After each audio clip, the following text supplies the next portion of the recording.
President Khuri, AUB trustees, WAAAUB leadership, fellow alumni, distinguished guests, family and friends, we welcome you all. Thank you for joining us. I'm Haya Imam, WAAAUB Vice President and the Chair of the AUB Convention Planning Committee.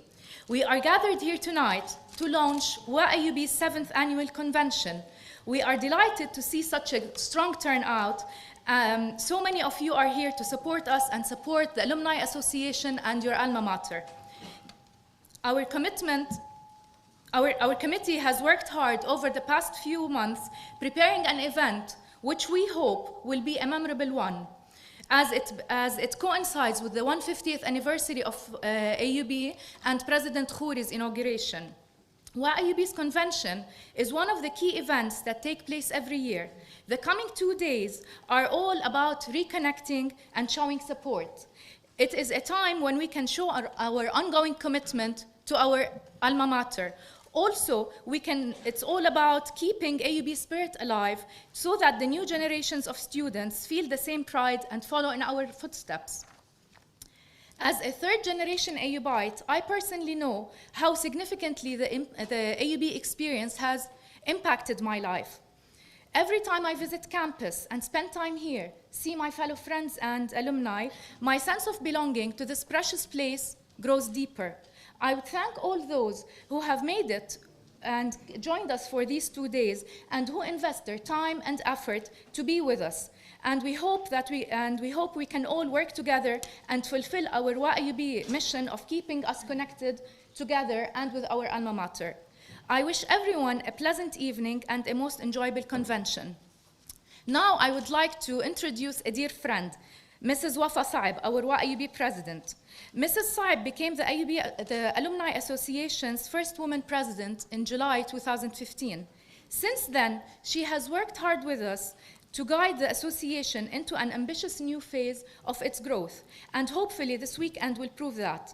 Wafa is the general manager and deputy chair of their family-owned business, Tinol Paints International. She received an executive MBA from AUB in 2007. Please join me in welcoming Mrs. Saib to the podium.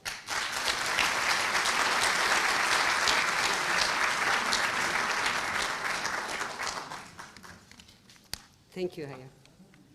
President Khuri, distinguished guests, fellow alumni. It is with great pleasure that I welcome you today to the 7th Annual Convention of the Worldwide Alumni Association of AUB. Many thanks to all those who contributed to making this convention possible. The Convention Committee, Programming Committee, Haya Imam, Samir Abu Samra, Georgi Bshir, عامر دعوق، جوزيف حلو، مازن كشمار، زاهي خلف، مريم مهنا، باتريس عصفير، سنة تنوري كرم, and Samir Travelsi. I would like to take this opportunity to thank the WAAAUB board for their support and their dedication. And I thank you all, each and every one of you, on their behalf for being here, for having come from near and far. It is a testament to your commitment and support for AUB and its Alumni Association. Allow me also a few seconds to acknowledge a dear friend, a special guest, an alumnus, an engineer who understands that bridges are not just physical structures. Na'mat Frame. The annual WAAAUB convention has traditionally been the time to review, reflect, assess, plan, and strategize. It is also a time to connect, renew our commitment, and collectively think of innovative initiatives and methods to keep our alumni engaged and to uphold the values of AUB. WAAAUB's mission is to keep its alumni connected across time and distance, to support their commitment to each other and the institution, and to encourage their participation in promoting the vision and goals of AUB. Our annual convention is not is but one of the ways by which we achieve this, by gathering us together to share knowledge, experience, and expertise, and to explore challenges and help us learn from each other's successes. This year's convention, although no different in its aim, is all the more significant as it coincides with the 150th anniversary of AUB and the inauguration of its 16th president, Dr. Fadlo Khuri. It is both an honor and a privilege to be among you today at this historic milestone in the life of our alma mater. These two momentous occasions have also given me a sense of the great responsibility that I have undertaken in my new role as the president of WAAAUB. Our shared responsibility in 2016 and onward extends beyond supporting the president and the university to ensuring that the institution remains robust and thriving and true to a vision established in 1866, that they may have life and have it more abundantly. Since its founding 150 years ago, AUB has educated and graduated thousands, representing more than 7 generations of women and men from Lebanon, the region, and beyond. Many have excelled in science, medicine, education, literature, business, and have occupied leadership positions in their chosen professions. And many, like our esteemed president and the alumni present here today, have proven their loyalty and commitment to the institution by continuing to serve its goals and contributing to its future success. As alumni, we are mindful of the debt of gratitude we owe AUB, and equally aware of the obligation we have to coming generations of alumni to ensure they benefit from the life-changing experience of being a part of AUB culture. It is, after all, this culture that still brings us together despite our different life journeys. And it is this culture that we seek to preserve and pass on to future generations.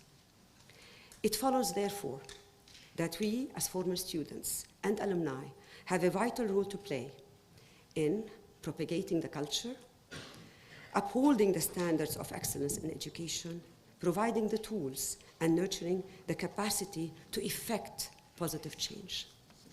In order to do this, we need to keep the channels of communication open across instances, countries, and continents.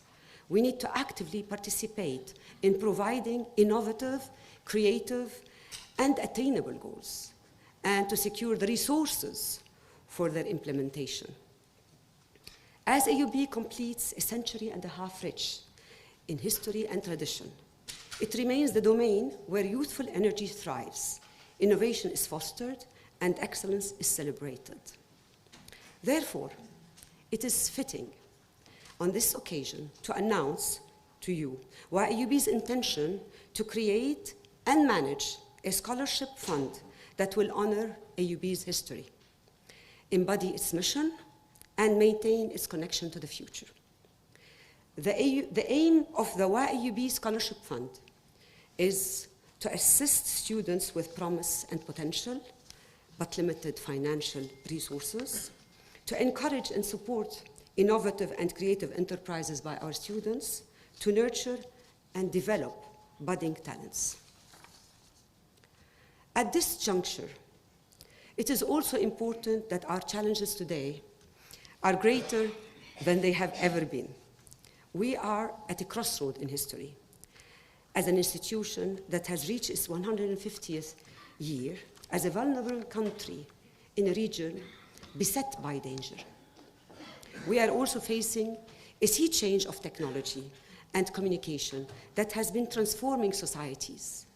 Let us embrace this technological revolution, use it to foster better understanding and bridge generational gaps in the service of education.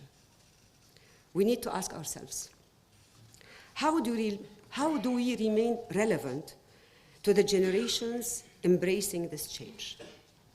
How do we ensure that this change is compatible with the culture and tradition of our institution? How do we adapt this culture that served and united us to the changing needs of our youth?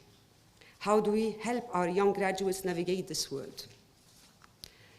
These are only some of the challenges that we face today, but they also represent the opportunities that motivate us. They are our chance to effect change, to be and to create agents for positive change, to be the difference between complacency and action, acceptance and engagement. We have the choice. And I am confident that we have chosen to take on the challenges. Thank you for listening to my speech.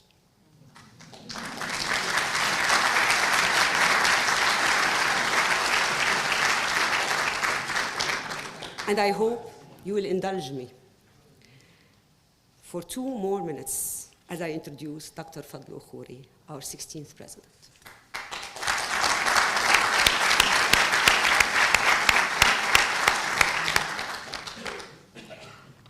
I am sure I need not go through what all of us already know of his accomplishments and distinguished career.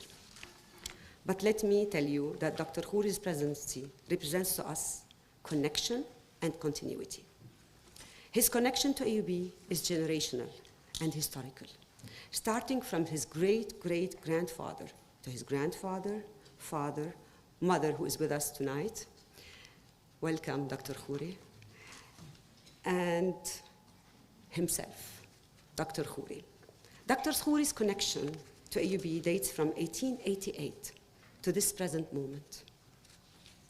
And what a moment this is. The 16th president of AUB inaugurated on the 150th birthday of our beloved institution. It is a time, an occasion, a celebration, emerging of past and present, a bridge, an omen for a bright future. Dr. Khuri's Lebanese heritage, his Middle Eastern roots, his American upbringing, his educational background, his academic achievements, his professional accomplishments, and his commitment to education combine the best values of East and West and serve as a much-needed bridge across culture and geography. AUB has educated and graduated generations of accomplished, creative, socially responsible, loyal, and committed women and men, and launched them into the world to earn professional excellence and distinction. It is a measure of their loyalty to this institution, their commitment to their alma mater, that many of them bring back their experience, their expertise, their accomplishments to benefit their country, their community, and the institution that contributed to their success. Dr. Khuri is the embodiment of what WAAAUB, the Worldwide Alumni Association of AUB, strives to do as it implements its mission and follows its vision. The richness, the productive energy, the creative drive, the boundless ability to innovate, all of those qualities that AUB fosters and nurtures return to give back, to renew, to revitalize, and to energize. Dr. Fadlo Khuri, welcome back. Welcome home.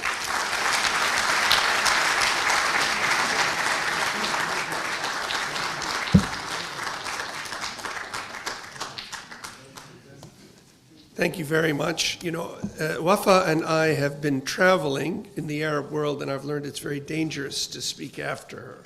So I prepared a few remarks because I think probably off the cuff is going to go out of style the next few days, since this is the second of 6 speeches I'm going to have to give.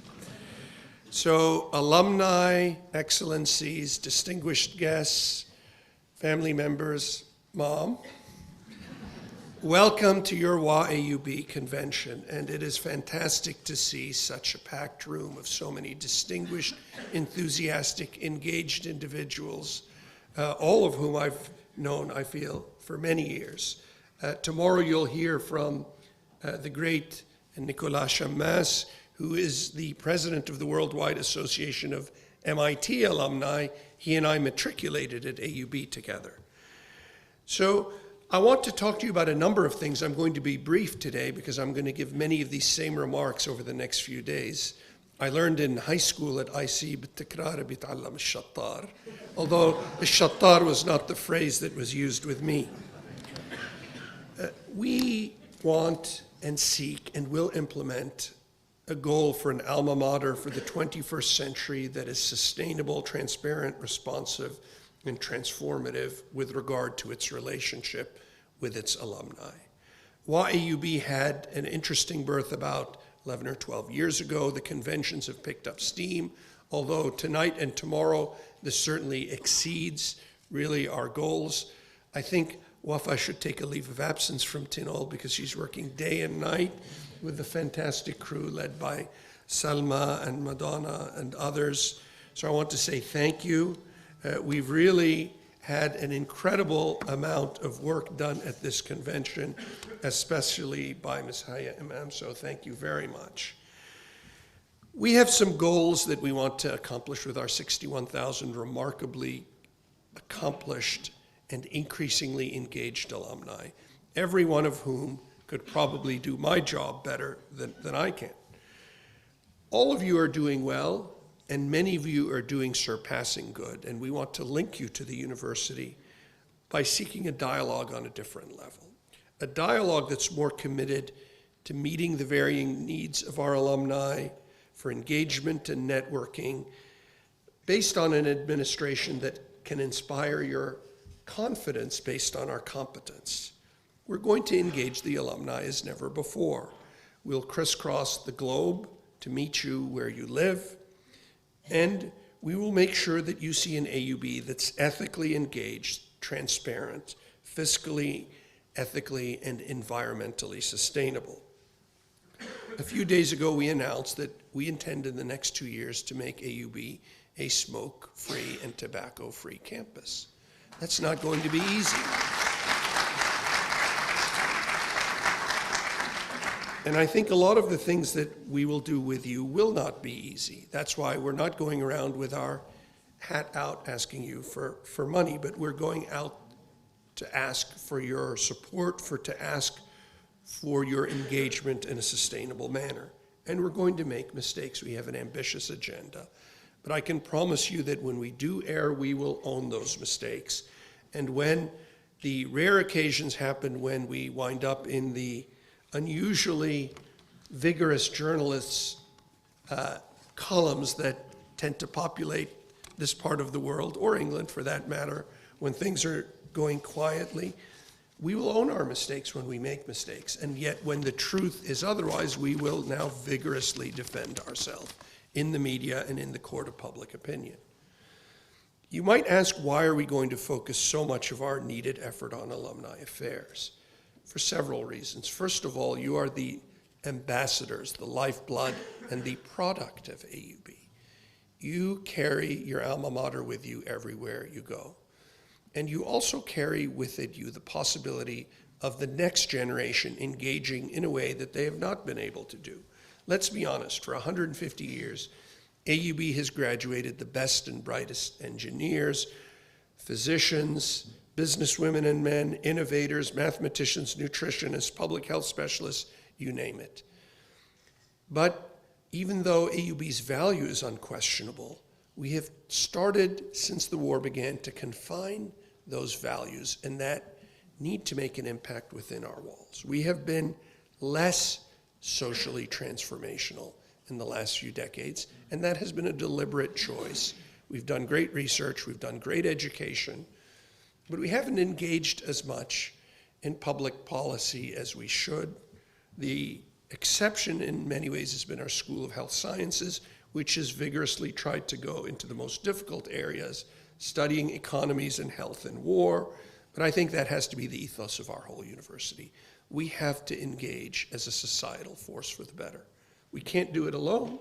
We need you, and we need the other universities that are similarly aligned to make a difference. That's why my first visit, before I was able to visit our government ministers and ambassadors, was to take a trip to visit the president of Saint Joseph University and the president of Balamand and LAU, and we met with the president of the Lebanese University. The future of this country is not just the great economic power that we can bring to bear based on our alumni, but it is an intellectual, honest alliance of the universities and not-for-profit centers of intellectual thought to bring to the light of day the knowledge that is necessary to transform a very young world. 50% of many Arab countries, 50% of many of our Arab countries are 25 years old or younger. This is a generation of people waiting for knowledge, starving for knowledge, waiting for influence. But as we have constricted our mission, it's become more difficult for us to have that influence. I'm going to say that with your help, it's going to be no more of that approach. We are going to be, in every sense of the word, an international leader in a number of areas, in economics, in sustainability, in medicine, in engineering, in public health, in business, but also in reaching out to those less fortunate so that we can impact them economically, intellectually, environmentally, and otherwise. Because what's the alternative? The alternative is a lost generation of individuals who will grow up thinking that ideologies that are foreign to AUB's way of thinking are preferable to the open-minded approach that we take to problems. Daniel Bliss said many years ago, and I'm going to paraphrase, that individuals who came here of any religion, any sect, and any racial or ethnic background could not fail to understand, once they matriculated here, what the founding fathers of this university thought. And I think we have to embrace that again. We want people to come here with every point of view in the world, but we want them to leave with an AUB perspective, enlightened, ready to make their own decisions, ready to make an impact.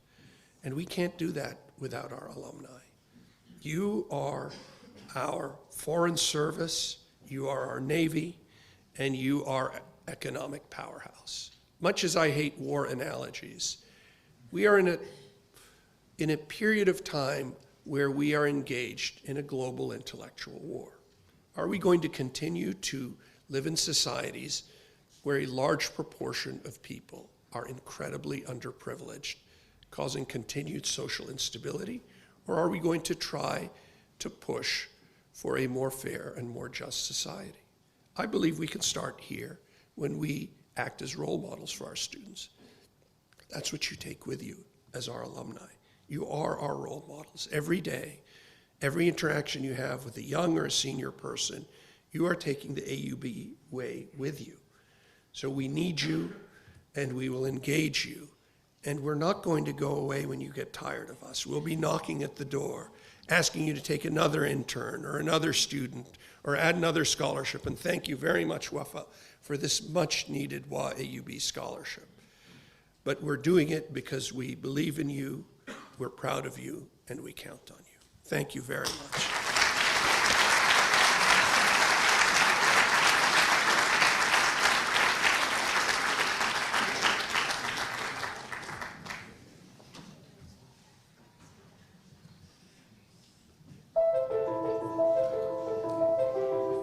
Founded in 1866, the American University of Beirut overlooks the Mediterranean Sea in Ras Beirut, one of the Lebanese capital's most cosmopolitan neighborhoods.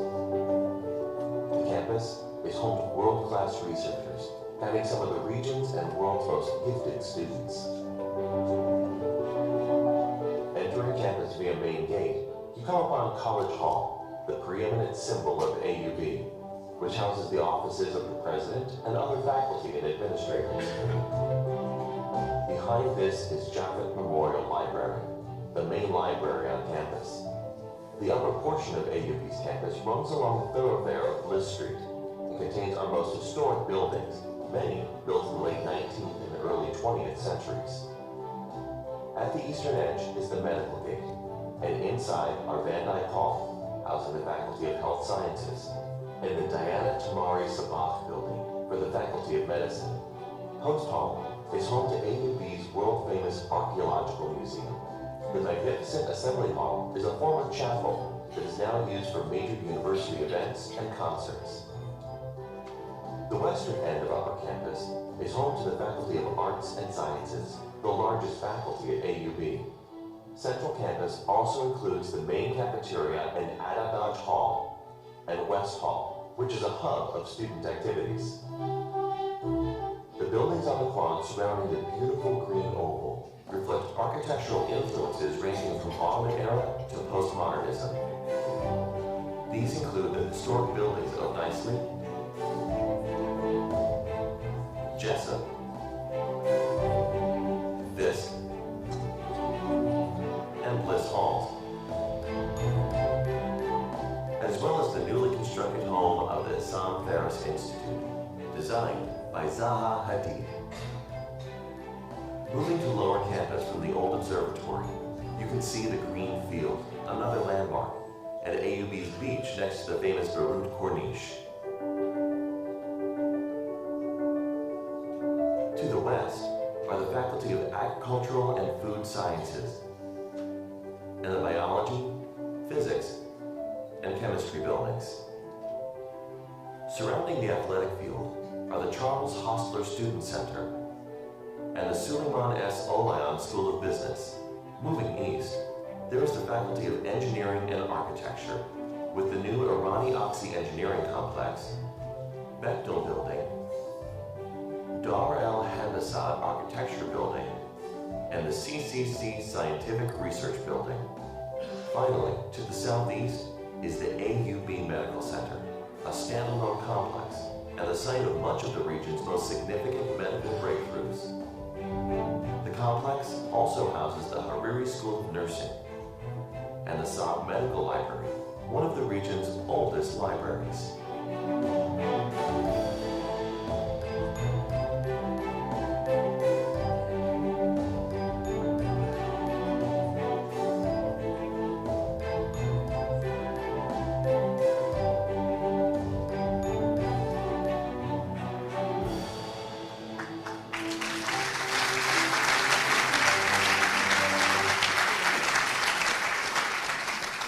Wow, wasn't that video a great way to see campus all over again?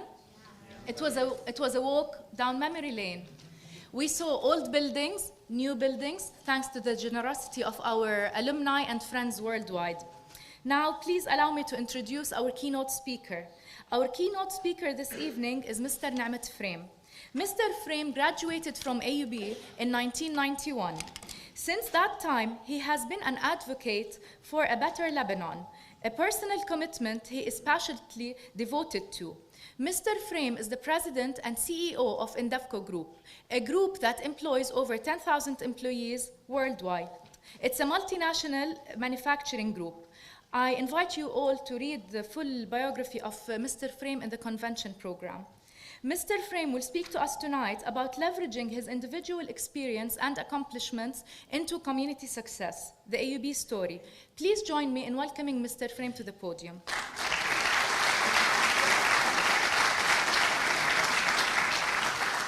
Thank you. Thank you all. Good evening, Mr. President, Mrs. President, Your Excellencies. Thank you very much. It's a great honor to be here today, especially after 150 years of AUB. So it's also very hard to speak after President Khuri. And it's, let me try to see what I can do. Voila. As we gather to celebrate the 150th anniversary of this historic academic institution, we look back at an honorable and exceptional journey, a journey that makes it impossible to separate the history of the American University of Beirut from the modern history of Lebanon and the region. We admire the unique artistic beauty, as we saw in the film now, of the historic and elegant campus. We take a deep breath in this green heaven rarely found in our capital. We retrace the Mutasarrifate period from 1860 to 1911, marked by science and culture, resulting in political awareness and the drive for independence from the Ottoman Empire. We evoke AUB's great contribution in the Arab women's liberation movement when it accepted the first Arab woman as a student in 1891, an Egyptian, Ahsan Ahmad, who attended classes by sitting next to her husband. We remember the honor board destroyed in 1991 bombing, which commemorated the 32 medical school graduates who died in the line of duty during World War I. We travel through nostalgic memories of the first railway lines, the city's tram lines, that ran for nearly 60 years in front of the main gate, the theaters, and the libraries of the old days.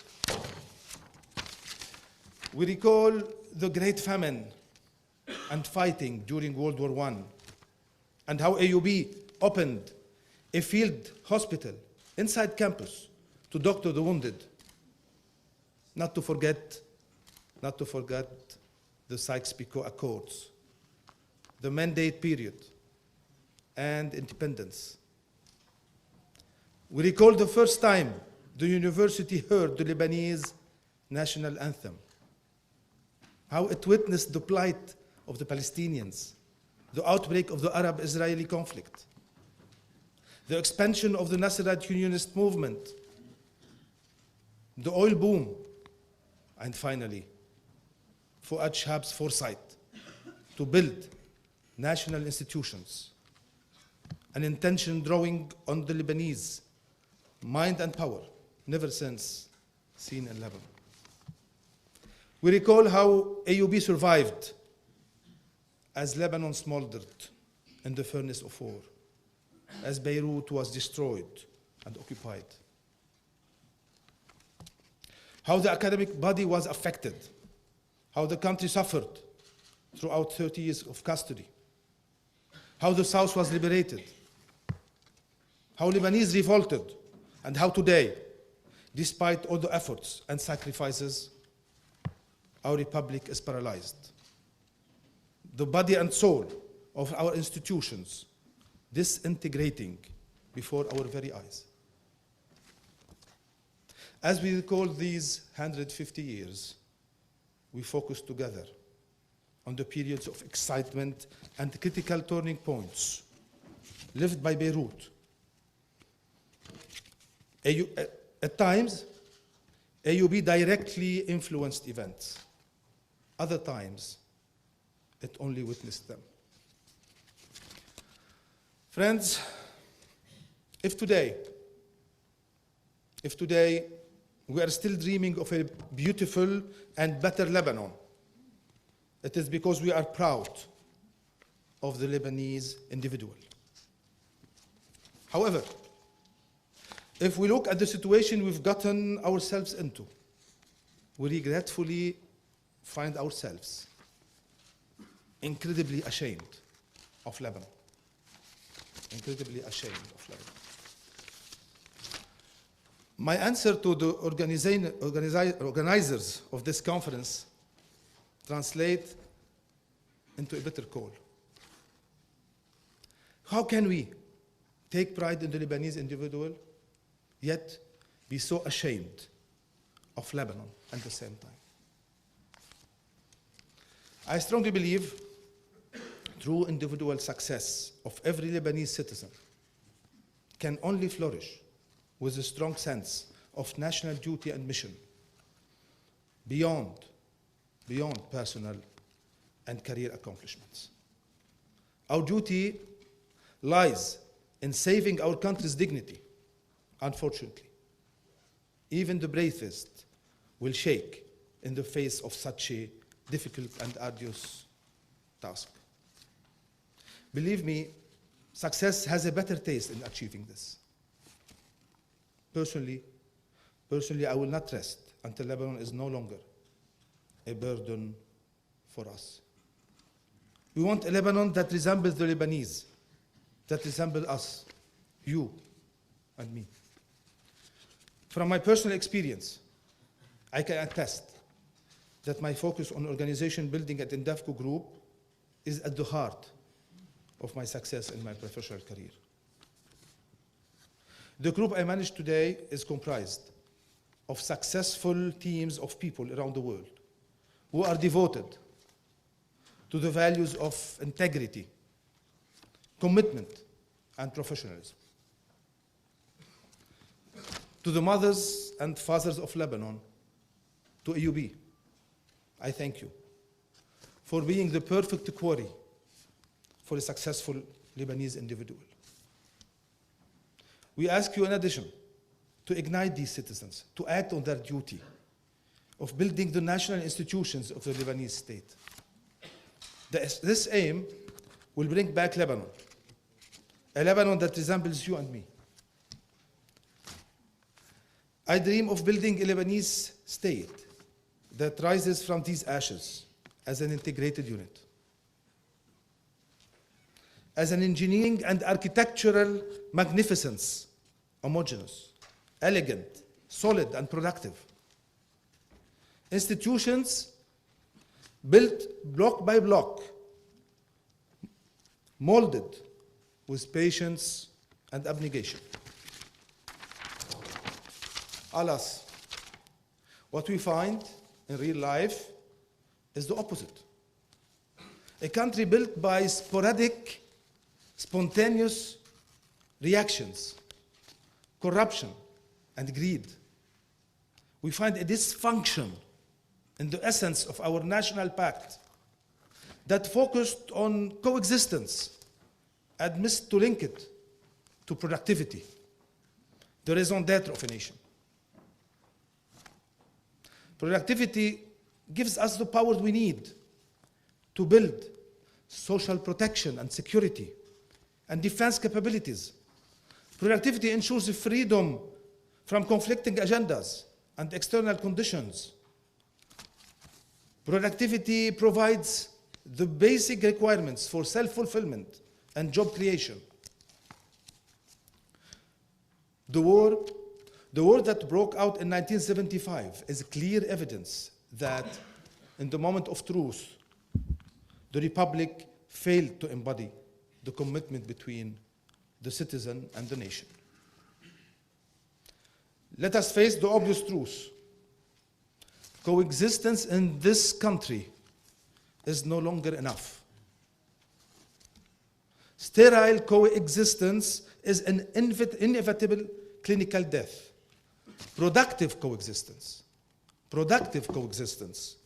should be the new charter. Dear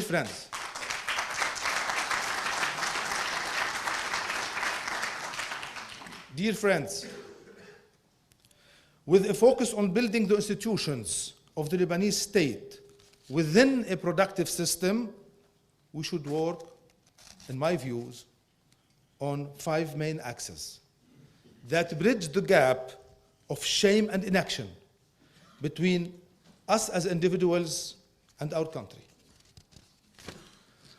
The first axis is to reactivate the pulse, the heartbeat of the Lebanese operating system, based on several vital elements.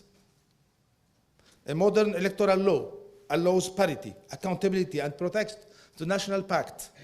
It allows continuous renewal in the political scene that engages the finest Lebanese men and women. Unexpected decentralization provides a genuine opportunity to build national unity and stability by propelling comprehensive local development. This way, we decongest conflicts at the level of the central authority. A national renaissance demands that we abstain from aligning with international and regional players and opt for positive neutrality. A public-private partnership is the only guarantee to ensuring agility in the workings of state institutions and to attract funds and expertise into the public sector. The second axis is to ensure a reliable and dependable social security services. When the nation is there for its citizens and offer the best of them, then these citizens will commit the best for their nation when the national duty calls.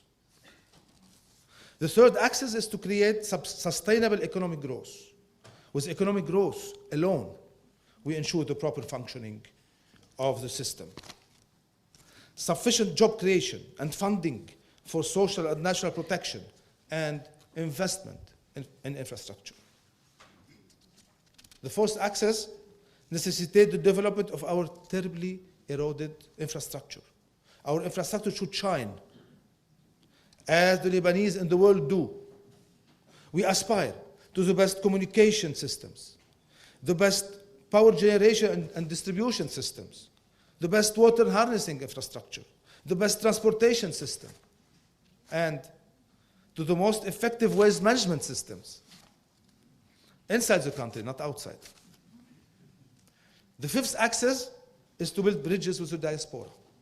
This in order to instill pride in immigrants' hearts and to encourage them to preserve their citizenship or gain it back if they had lost it throughout generations of blame, of shame and forgetting. This way, Lebanon will start to look like the Lebanese. My friends, if I were a brilliant doctor, I would have spoken today about building a state-of-the-art hospital to cure all the Lebanese diseases. Or if I were a successful lawyer, I would have tackled the development of the Constitution and laws to bridge every single gap impeding the process of building the Lebanese state. But simply, I am an engineer who graduated from WAAAUB, who managed to become a business person who builds and runs companies in Lebanon and abroad. That is why I cannot help it but view Lebanon with an integrated engineering eye. I also learned from my leadership experience that construction can be lifeless if we don't instill the breath of life into its heart, to turn it into a productive living organism. Its operating systems must run in a complementary way, starting with the immunity systems, all the way to development and decision-making systems. Most importantly, all systems should be flexible enough to listen and adapt to change. That is what we all aspire for. This is what we all aspire for the Lebanese state. WAAAUB has been teaching this for 150 years in many different forms. We witnessed the successes of Lebanon and the Middle East when the builders were faithful to these truths, and saw the blunder and sufferings when they compromised them. As we leave here tonight, and as we see WAAAUB as our memories keeper, may we source enough experience and direction from its legacy to reflect on throughout our life and deduce the basic principles of this balancing act, this scientific art of nation building. I wish you all, and Lebanon, and the Levant, the next 150 years to be more clement and more productive than the last ones. Thank you very much.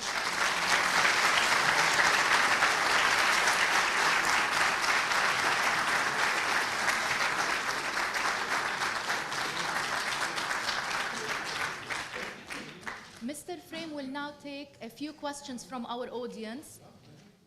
Kindly identify yourself and by giving us your year of graduation and your major. Please go ahead.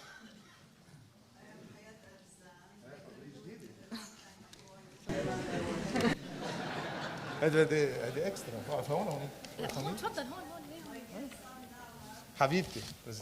5 axes. I think you missed the 6th one. There will never be a Lebanon without women. a revolt against the corrupt politicians. حلوة. Otherwise, we cannot.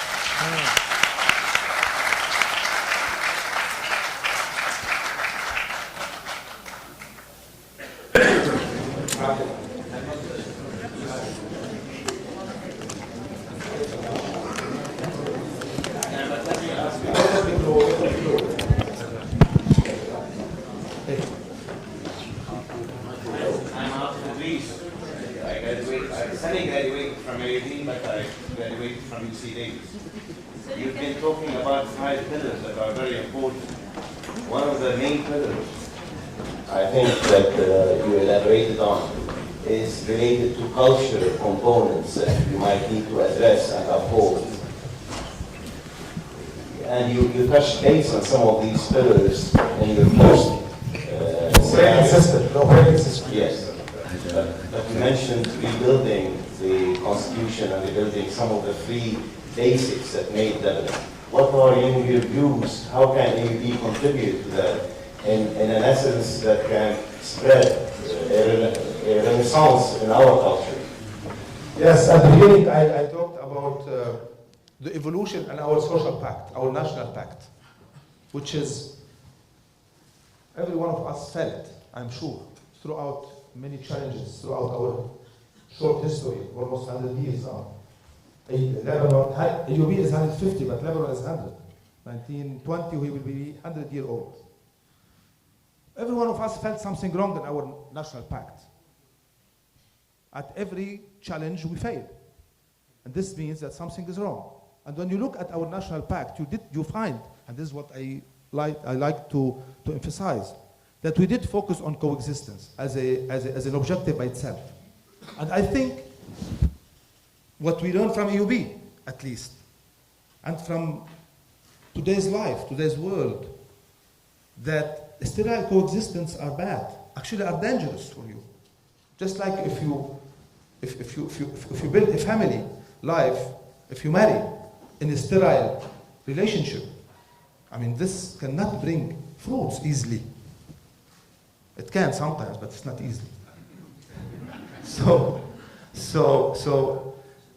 our objective of social pact should be productivity. We should create value. If we do not create value, then the objective, the purpose of the exercise is wrong, is missed. And this is what I try to highlight. And really, I'm looking, because I was asked actually by President Saab to talk about my personal experience, how we can translate it into community life. I couldn't come out except from this concept. When I look at building an organization, the first objective is to create value. If an organization does not create value, it cannot sustain. Any living organism, any living system that do not create more value than he consumes, he will disappear. And this is what's happening with Lebanon. So we need to have a new national pact that focuses on productivity. And the beauty of productivity is that you solve the problem of who is right. You just focus on what is right. And this will be the new objective of the exercise.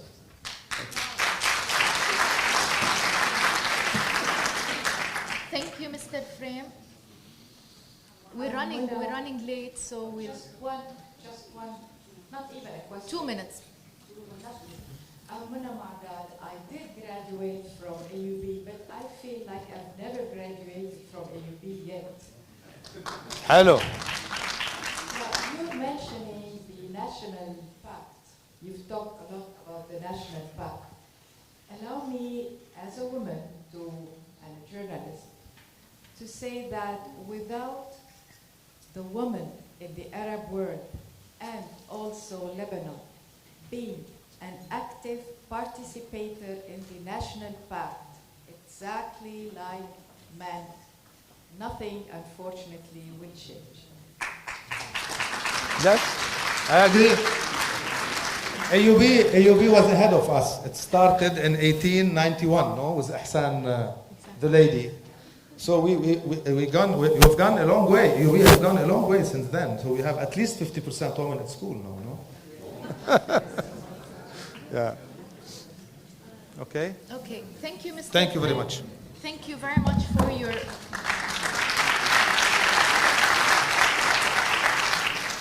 Thank you, Mr. Frame, for your thought-provoking comments and remarks. Thank you, our dear audience, for engaging with us. And we would like to close the formal portion of this opening ceremony with our violinist, a musical performance by our violinist, Vanessa Nassar. Following her performance, we will all go up to the reception. We will all go up to the lobby for a reception. Thank you again, Mr. Frame. Thank you, President Khuri. Thank you, Eva and Selma, for all your support, and special thanks to all of you for being here. I would like also to remind you of tomorrow's program. We have a panel discussion in the morning around insights from prominent international alumni associations. We will have Nicholas Shammas, the president of MIT Alumni with us, Naji Rizq, president of INSEAD Alumni, Lamia Rustam Shhade, president of Harvard Alumni with us. In the afternoon, we will have a business session around preparations and plans for the 150th celebration. We hope to see you all there, and thank you.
To the reception in the lobby.